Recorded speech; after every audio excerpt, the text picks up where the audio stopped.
Afternoon student. आज जैसा कि आपको पहले से अवगत करा दिया गया था कि आपकी 20 तारीख से आपकी ऑनलाइन कक्षाएं संचालित की जाएंगी। कोविड के चलते आपका प्रॉपर क्लासेस नहीं प्रोवाइड की जा सक रही है क्योंकि हमारी यूपी गवर्नमेंट की ये गाइडलाइन है, लेकिन 20 तारीख से आपकी ऑनलाइन क्लासेस स्टार्ट की जाएंगी ऐसा कहा गया था। आप लोग को ग्रुप में आप लोग का सिलेबस डाल दिया गया था, आप लोगों ने अपना सिलेबस देखा भी होगा, लेकिन फिर भी आज हम यहाँ पे बीएड चतुर्थ सेमेस्टर वाले जो वो 2019-21 का बैच है उसमें उसके स्टूडेंट सब 2019-21 वाले चतुर्थ सेमेस्टर में हैं। आप लोग का प्रथम सेमेस्टर और द्वितीय सेमेस्टर का रिजल्ट आ चुका है, आप लोग अच्छे नंबरों से पास हो चुके हैं। तृतीय सेमेस्टर का आप लोग एग्ज़ाम दे चुके हैं, लेकिन रिजल्ट अभी तक नहीं आया है क्योंकि आपका प्रैक्टिकल नहीं हुआ है। प्रैक्टिकल कोविड के चलते नहीं हो पाया है, वो यूनिवर्सिटी के और कॉलेज के तरफ से आपको इन्फॉर्मेशन दी जाएगी। जब प्रैक्टिकल होगा तो आपको बुला लिया जाएगा। लेकिन यहाँ पर है, आप चतुर्थ सेमेस्टर की कक्षाएं आपकी आज से संचालित की जा रही हैं। आपने अपना पाठ्यक्रम देख लिया होगा, लेकिन फिर भी हम यहाँ पे आज आपका पाठ्यक्रम बताएं। जो बच्चों ने नहीं देखा है वो यहाँ पे देख लें कि आपका पाठ्यक्रम क्या है। देखिए, आपको चतुर्थ सेमेस्टर में 3 कंपल्सरी पेपर पढ़ना है। अनिवार्य प्रश्न पत्र। अनिवार्य प्रश्न पत्र में आपको क्या क्या पढ़ना है?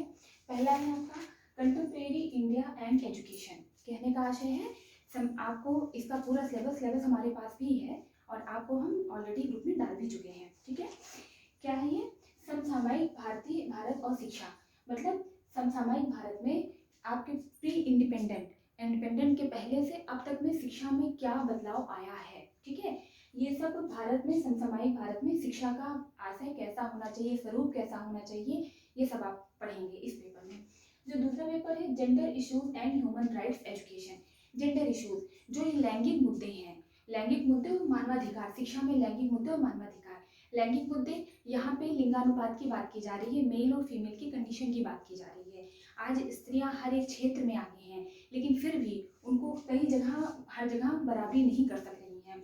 शिक्षा के क्षेत्र में, मनोरंजन के क्षेत्र में, खेल के क्षेत्र में, हर क्षेत्र में अगर आप देखिए तो नहीं हो रहा है।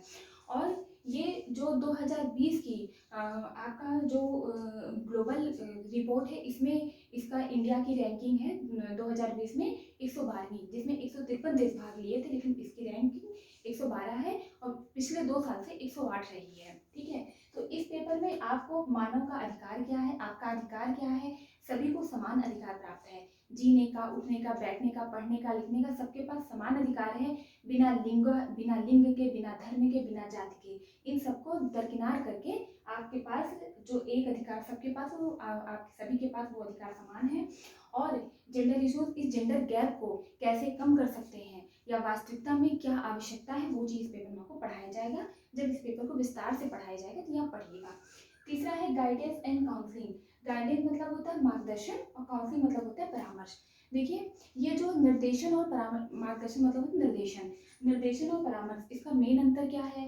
निर्देशन और परामर्श दिया क्यों जाता है, ये होता क्यों है? देखिए, निर्देशन आप ग्रुप में देते हैं, परामर्श आप किसी पर्टिकुलर व्यक्ति को देते हैं। निर्देशन का आशय ही निर्देशन ओपन होता है, जो परामर्श होता है वो आपका गोपनीय होता है। ठीक है, निर्देशन में आपको सिर्फ समाधान बताया जाता है और परामर्श में समस्या का स्टेप बाय स्टेप एनालिसिस किया जाता है, देन आपको उसका सोल्यूशन प्रोवाइड किया जाता है। ठीक है, अब आपके पास एक ऑप्शनल पेपर भी है। आपको सबसे पहले हम बता दें कि इस पेपर में आपको क्या है, 70 मार्क्स की, जैसे फर्स्ट सेमेस्टर में आप दिए, सेकेंड सेमेस्टर में आप दिए, थर्ड सेमेस्टर में ऐसा नहीं था, लेकिन फर्स्ट और सेकेंड सेमेस्टर के भांति 70 मार्क्स का इसमें थ्योरी है और 30 मार्क्स का आप प्रोजेक्ट बनाएंगे। प्रोजेक्ट आपको टॉपिक प्रोवाइड किया जाएगा। आपको ऑनलाइन क्लासेस चल रही है तो क्लासेस में टॉपिक प्रोवाइड किया जाएगा, प्रॉपर क्लासेस चलेंगे तो प्रॉपर क्लासेस में टॉपिक प्रोवाइड किया जाएगा। ठीक है, ऐसे ही लैंगिक मुद्दे और मानवाधिकार शिक्षा में भी 70 मार्क्स की आपकी थ्योरी है और 30 मार्क्स का आपका प्रोजेक्ट होगा। ठीक है, देन ऐसे ही गाइडेंस एंड काउंसलिंग में भी है 70 मार्क्स की थ्योरी, 30 मार्क्स का आपका प्रोजेक्ट।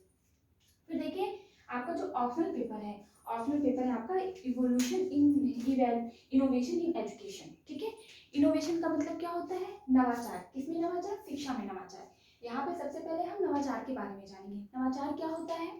नवाचार आपको लीड कराता है, नवाचार आपको आगे बढ़ाता है और ये नवाचार हमारी लाइफ स्टाइल को बहुत ईजी बना देता है। ठीक है ना, नवाचार में हम मशीनीकरण का प्रयोग करते हैं, जैसे मशीन का आविष्कार धीरे धीरे हो रहा है, तो तो रेडियो से लेकर के टेलीविजन तक का सफ़र, एलईडी तक का सफ़र, ये आपके नवाचार के फलस्वरूप ही हुआ है। ठीक है, ट्रंकॉल फ़ोन से लेकर के मोबाइल फ़ोन, सेल फोन तक का सफ़र आपके नवाचार के कारण ही संभव हो पाया है। ठीक है, फिर वैसे ही शिक्षा में नवाचार कैसे कर सकते हैं, किस टूल्स से पढ़ाई करें, कैसे बच्चों को समझाएं कि बच्चों को शिक्षा आसानी से पढ़ाई पाठ्यक्रम उनका समझ में आ जाए। ठीक है, कि वो रुचिपूर्ण लगे।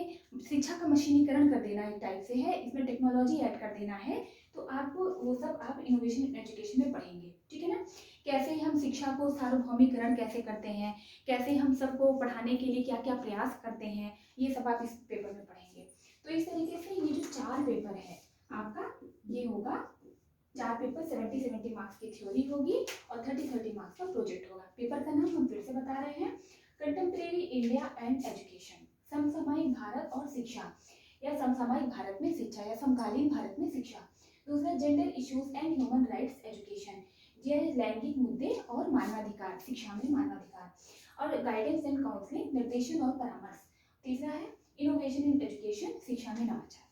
अब हम बात आती है हमारे प्रैक्टिकल्स की, फील्ड वर्क की। फील्ड वर्क में आपके 2 चीज़ है, एक है आपका एनालिसिस ऑफ टेक्स्ट बुक, किसी भी एक टेक्स्ट बुक को आप लेंगे और उसकी एनालिसिस करेंगे, एनालिसिस करके उसका रिव्यू कैसे लिखना है वो भी आपको हम बताते हैं, पहले इसको आप समझ लीजिए। ठीक है, दूसरा है library visit of schools and report writing, इसमें आप क्या करेंगे, लाइब्रेरी कॉलेज में आपके लाइब्रेरी है, बहुत बड़ी लाइब्रेरी, आप सभी उससे अवगत हैं।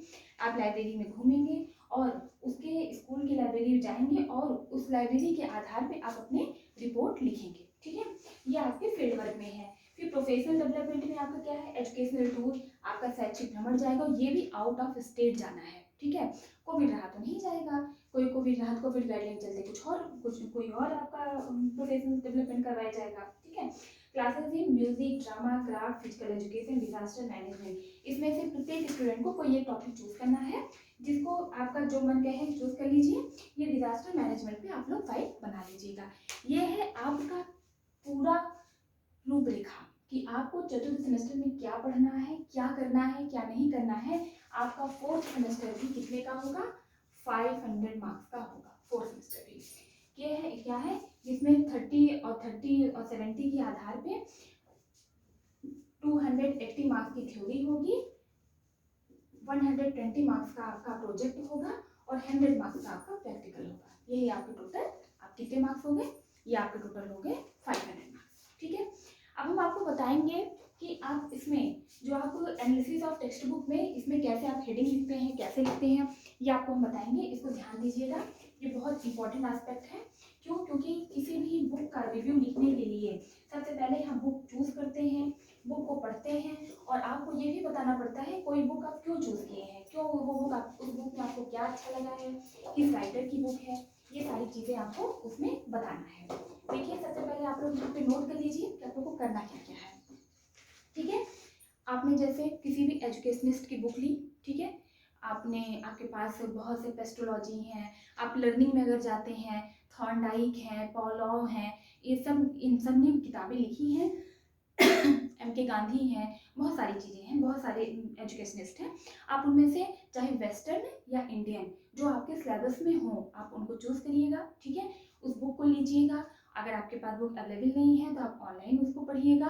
बुक को पढ़ने के बाद ही उसका रिव्यू लिखेंगे आप लोग। ठीक है, अदरवाइज रिव्यू लिखने का कोई मतलब नहीं है। ये है आपका सिनॉप्सिस, ठीक है, बुक का रिव्यू। देखिए, रिव्यू लिखने के लिए सबसे पहले हम क्या लिखते हैं, सबसे पहले हम लिखते हैं ऑब्जेक्टिव, जो स्टार्टिंग होती है, क्या लिखते हैं, ऑब्जेक्टिव। करीब 5 से लेकर के 10 ऑब्जेक्टिव तक उस बुक्स का आप लिखिएगा कि उसका उद्देश्य क्या है, उस बुक लिखने का राइटर का उद्देश्य क्या, या फिर आपने वो किताब क्यों चूज की, उसका जो ऑब्जेक्टिव है आप यहाँ पे लिखिएगा। ठीक है, फिर क्या लिखेंगे आप, फिर लिखेंगे quality and condition of book, जो बुक आपको मिली है उसकी क्वालिटी कैसी है। क्वालिटी में बहुत सारी क्वालिटी आती है, और क्या है, significance of book, significance of book, मतलब ये आप किताब के बारे में, अभी तो किताब का हम एक्सटर्नल फीचर भी नहीं, आप सिर्फ ये बताए हैं आपने कौन सी किताब ली है, वो किताब आपने क्यों ली है, उस किताब को लेने का आपका उद्देश्य क्या है, उस किताब की क्वालिटी क्या है, ये सारी चीज़ें आप अपने प्रोजेक्ट के स्टार्टिंग में लिखेंगे, ठीक है ना। फिर आपको पास दो फीचर होता है, एक होता है इंटरनल फीचर, एक होता है एक्सटर्नल फीचर। ये चाहे आप जिस चीज़ की स्टडी करें, किसी एनिमल की स्टडी करें, किसी प्लांट की स्टडी करें, किसी भी स्टडी करें, अगर किंगडम की बात करते हैं जो साइंस बैकग्राउंड से बच्चे समझ रहे होंगे, तो इसमें क्या है, आपको इंटरनल और एक्सटर्नल दो एस्पेक्ट्स के अकॉर्डिंग आपको किसी चीज़ की स्टडी करना होता है, ठीक है। यहाँ पे सबसे पहले हम बुक की स्टडी कर रहे हैं, तो उसका हम क्या करेंगे, सबसे एक्सटर्नल फीचर। एक्सटर्नल जहाँ तक नाम से ही सामने है, एक्सटर्नल मतलब किसी का बाह्य आकार, ठीक है। एक्सटर्नल फीचर में आपको बुक अगर देखें क्या आता है, नेम में आपका नहीं, बुक का नाम, ठीक है। फिर क्या आता है, ऑथर, ये किस राइटर की बुक है। फिर क्या है, पब्लिशर, किस पब्लिशर ने इसको पब्लिश किया है। फिर क्या है, year of publisher, year of publish. फिर इसके बाद क्या है, टाइप ऑफ बुक, मतलब आपकी बुक प्रोज की है, पोइट्री की है, ड्रामा की है, फिक्शन की है, किस टाइप्स की बुक है, आप ये सारे बुक के एक्सटर्नल फीचर में ये आप डिफाइन करेंगे, ठीक है। देन आप उसी बुक का इंटरनल फीचर्स की बात होती है, तो देखिए जब इंटरनल फीचर की बात करेंगे, सबसे पहले हम उसका फिजिकल कैरेक्टर बताएंगे। फिजिकल मतलब क्या होता है, भौतिक रूप से वह किताब कैसी है। सबसे पहले क्या होगा, साइज ऑफ बुक, मतलब बुक की साइज क्या है, कितने बाई कितने की बुक है, और वो दोनों बुक बहुत बड़ी तो नहीं है, कैरी करने में प्रॉब्लम तो नहीं है, A4 साइज से ज़्यादा तो नहीं है कि बैग में आ ही नहीं रही है, बच्चे कैसे इसको पढ़ेंगे या हाथ में कैसे लेके पढ़ेंगे, तो ये सब मैटर करता है, ठीक है। तो साइज ऑफ बुक हो गया। सेकेंड आपका क्या है, प्रिंटिंग। समटाइम क्या होता है, प्रिंटिंग क्लियर नहीं होती है, ब्लर होती है, तो प्रिंटिंग में फॉन्ट साइज, फॉन्ट किस प्रकार का है, आपको समझ में आ रहा नहीं आ रहा, पठनीय है अपठनीय है, ये सारी चीज़ें आप इसमें डिस्कस करेंगे। देन है आपका बाइंडिंग। समटाइम किताबें बहुत अच्छी होती है लेकिन बहुत लूज बाइंडिंग होती है, हार्ड बाउंडिंग नहीं होती है, तो क्या होता है किताबें जल्दी फटने का जल्दी फट जाती हैं, तो ये भी क्या है, एक बुक की एक प्रकार से डिमेरिट्स ही है। तो मेरिट्स क्या है, बुक की बाइंडिंग अच्छी हो ताकि पढ़ने का भी कभी कभी मन करता है, नहीं तो बुक का बाहर फिजिकल स्ट्रक्चर देख करके कभी पढ़ने का इच्छा करती है, कभी पढ़ने की इच्छा नहीं करती है, ठीक है ना।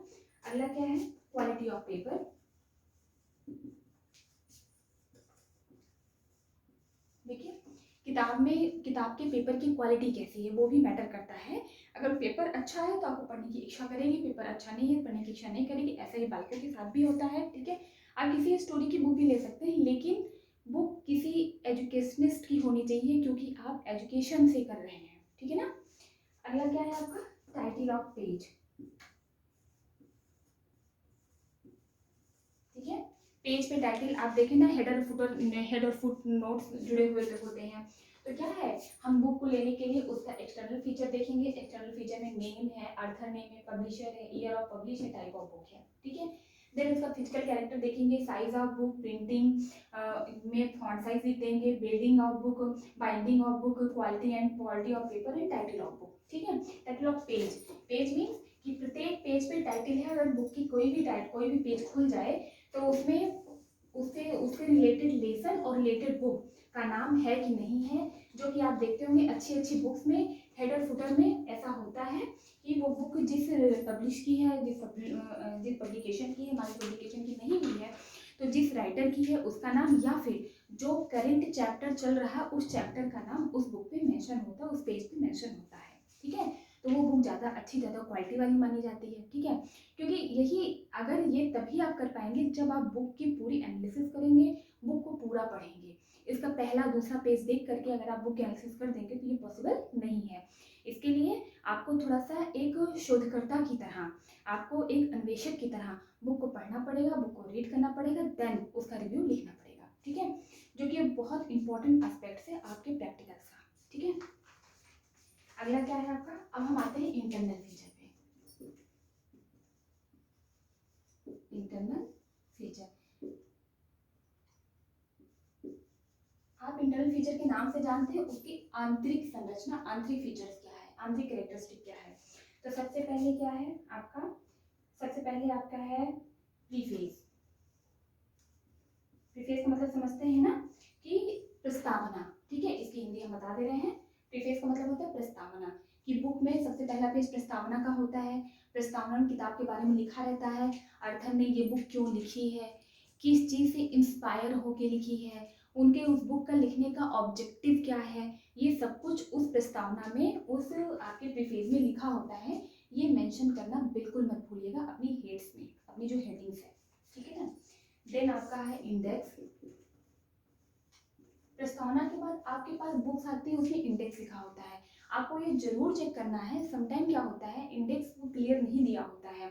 इंडेक्स में कोई कंटेंट दिया होता है, उसमें पेज नंबर दैट से लेकर पेज नंबर दैट, अगर दैट पेज नंबर पे जाइए तो वो कंटेंट आपको नहीं मिलता है।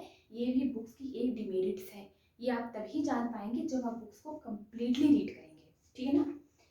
अगला क्या है, रेफरेंसेस।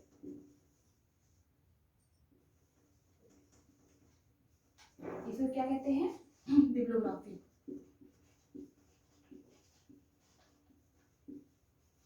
मीन्स क्या है, ये ग्रंथ सूची, ठीक है। इंडेक्स मतलब सूची होता है, ये इसका मतलब होता है ग्रंथ सूची, मतलब उस बुक के बारे में, उस बुक का क्या क्या रेफरेंस है, कहाँ से वो बुक ली गई है। जैसे आपने एग्जाम्पल ले लिया गांधी जी की आत्मकथा, ठीक है ना, गांधी जी ने तो उसको लिखा, मराठी लैंग्वेज में लिखा, फिर उसका कन्वर्जन आया, ठीक है, तो पब्लिशर ने देखा, ठीक है, तो किस ग्रंथ से, समटाइम कोई किताब होती है जो किसी ग्रंथ से लिए होते हैं, मतलब कहीं से लिया गया होता है, तो वो सारी चीज़ें आपको इसमें मेंशन करनी है, ठीक है ना। अगला क्या है, सिलेक्शन ऑफ कंटेंट,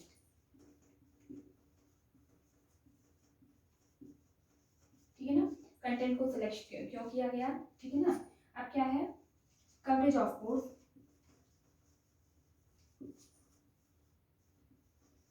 जैसे आपने किसी कोर्स की बुक ली है, तो आपके कोर्स को कितना कवर कर रही है। आप लोग भी बीएड के स्टूडेंट हैं, आप लोग के पास भी बुक्स होती होंगी, आप लोग के पास भी सिलेबस होता होगा, लेकिन उस बुक में वो कंप्लीट सिलेबस नहीं मिलता है, ठीक है ना। तो ये भी क्या है, ये भी तो एक डिमेरिट्स है ना, कि कितने कोर्स को वो कवरेज कर रहा है, वो हमारा वो सिलेबस की सिलेबस को कितने परसेंट को कवरेज कर रहा है, ठीक है ना।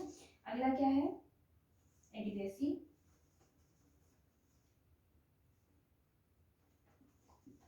एडिक्वेसी, एडिक्वेसी मीन्स होता है आपका पर्याप्तता, कि वो पर्याप्त है या नहीं है, उस पाठ्यक्रम के लिए वो बुक पर्याप्त है या नहीं है, ठीक है, इसका मतलब होता है पर्याप्तता, ठीक है। अगला क्या, अपडेशन। जैसे आपका हर ईयर सिलेबस में कुछ ना कुछ चेंजेस आते हैं, कुछ ना कुछ अपडेट होते हैं सिलेबस, तो उस अपडेशन के अकॉर्डिंग किताब, उसी राइटर की किताब आप आज लीजिए तो उसका नया नया एडिशन निकलता रहता है, तो हर एक एडिशन में अपडेशन है या नहीं है, इसको आप जरूर चेक कर लीजिएगा, क्योंकि ये सारी चीज़ें आपको बुक पढ़ने के बाद ही पता चलेगा, ठीक है ना। अगला क्या है, अप्लाइड पार्ट,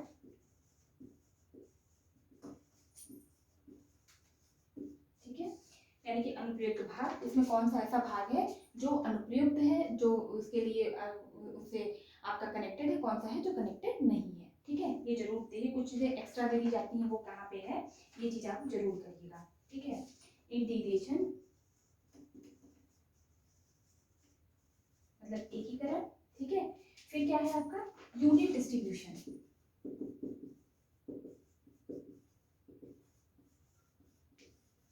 जैसे यूनिट डिस्ट्रीब्यूशन का मतलब क्या होता है, कि आपका जो सिलेबस है, प्रत्येक सिलेबस के प्रत्येक पेपर का 5-5 यूनिट है, ठीक है, तो बुक में यूनिट के अकॉर्डिंग यूनिट डिस्ट्रीब्यूशन है कि नहीं है, सिलेबस से मैचअप है वो बुक की नहीं है, उसका यूनिट प्रॉपर्ली डिस्ट्रीब्यूट है कि नहीं है, कि हमें थर्ड यूनिट का सिलेबस लेना, ऐसा तो नहीं है थर्ड यूनिट का सिलेबस हमारा फोर्थ यूनिट में मिल रहा है, थर्ड यूनिट का सिलेबस हमारा थर्ड यूनिट पे ही मिलना चाहिए, ठीक है। तो यूनिट डिस्ट्रीब्यूशन प्रॉपर है कि नहीं, ये आप जरूर चेक करेंगे उस बुक को पढ़ने के बाद, ठीक है। अगला क्या है, लिंकेज, ठीक है। लिंकेज इंटर भी होता है, इंट्रा भी होता है, कि वो कैसे कैसे उस भाग से लिंक कर रहा है, कैसे लिंक कर रहा है, आपके पार्ट में जो आपका पेज है, जो पेज आपका इसमें आपका प्रीफेस में दिया, इंडेक्स में दिया हुआ है, वो उस पेज पे वो चीज़ें मिल रही कि नहीं मिल रही, मतलब लिंक्ड है वो कि नहीं है। ऐसा तो नहीं है पेज नंबर, इंडेक्स में पेज नंबर 47 दिया है और वो कंटेंट आपको पेज नंबर 49 पे मिल रहा है, ठीक है, तो क्या होगा, लर्नर को प्रॉब्लम होगी ना, सीखने वाले को प्रॉब्लम होगी तो ये आप लिख के जरूर चेक कर लीजिएगा, ठीक है। फिर आपका प्रेजेंटेशन,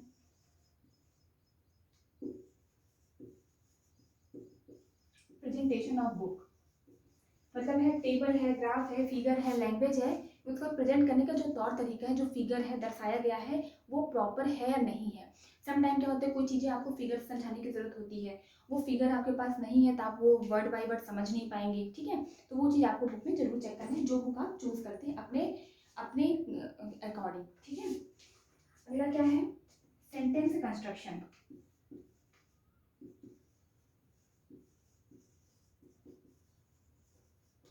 मतलब सेंटेंस कंस्ट्रक्ट करने का जो तौर तरीका है वो सही है या नहीं है, सेंटेंस से प्रॉपर कंस्ट्रक्टेड है या नहीं है, ये जरूर आप इसमें मेंशन करेंगे, जो किताब आप पढ़ेंगे उस किताब के अकॉर्डिंग। अगला क्या है, स्पेलिंग एंड पंक्चुएशन।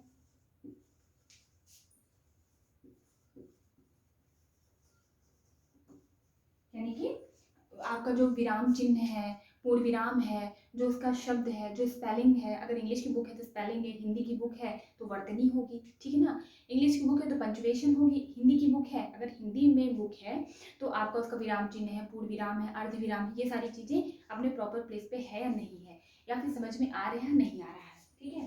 नेक्स्ट क्या है, इलस्ट्रेशन मतलब चित्रण, ठीक है।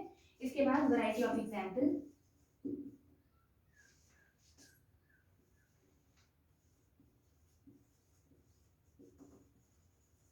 मतलब एक एग्जाम्पल से पूरी बुक में तो नहीं है, आपको बुक में एग्जाम्पल की वैराइटीज है कि नहीं है, ठीक है। आपको एग्जाम्पल के थ्रू एग्जाम्पल जो है वो समसामयिक है कि नहीं है, लिंक्ड है कि नहीं है प्रॉपरली, ये चीज आप जरूर चेक करेंगे। अगला आपका क्या है, इवैल्यूएशन। इवैल्यूएशन में इसकी वैरायटी में आप इसका डिमेरिट्स भी लिखेंगे और मेरिट्स भी लिखेंगे। मेरिट्स में है क्या क्या मेरिट्स है इस किताब की, क्या क्या डिमेरिट्स है किताब की, इस तरह से आपका इंटरनल फीचर कंप्लीट होगा, ठीक है। तो मैंने बताया कि आपको क्या क्या करना है। आपका 4 पेपर है, 4 पेपर के बाद आपको फील्ड वर्क में क्या करना है, 2 तो आपका फील्ड वर्क है ही है, और ये 2 को आपको लिखना है, प्रोजेक्ट बनाना है। कोविड चल रहा है, आपकी क्लासेस ऑनलाइन आपको प्रोवाइड की जाएंगी, प्रॉपर प्रोवाइड की जाएंगी, matter to matter, subject to subject, paper to paper, ठीक है। और ये जो प्रोजेक्ट बनाना है ये बुक आप चूज कर लीजिए और आप अपने आप से बनाइए, ठीक है। किसी को कोई प्रॉब्लम हो तो कमेंट बॉक्स में आप हमें कमेंट कर सकते हैं, आप हमसे पूछ सकते हैं।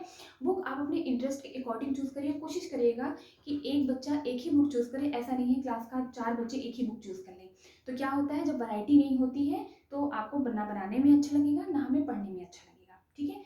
और थर्ड सेमेस्टर के जिन बच्चों की कॉपी वगैरह नहीं चेक है वो सब कॉपी में नहीं बनी है वो बनवा लें, जब प्रैक्टिकल होगा तो आपको सूचना दी जाएगी।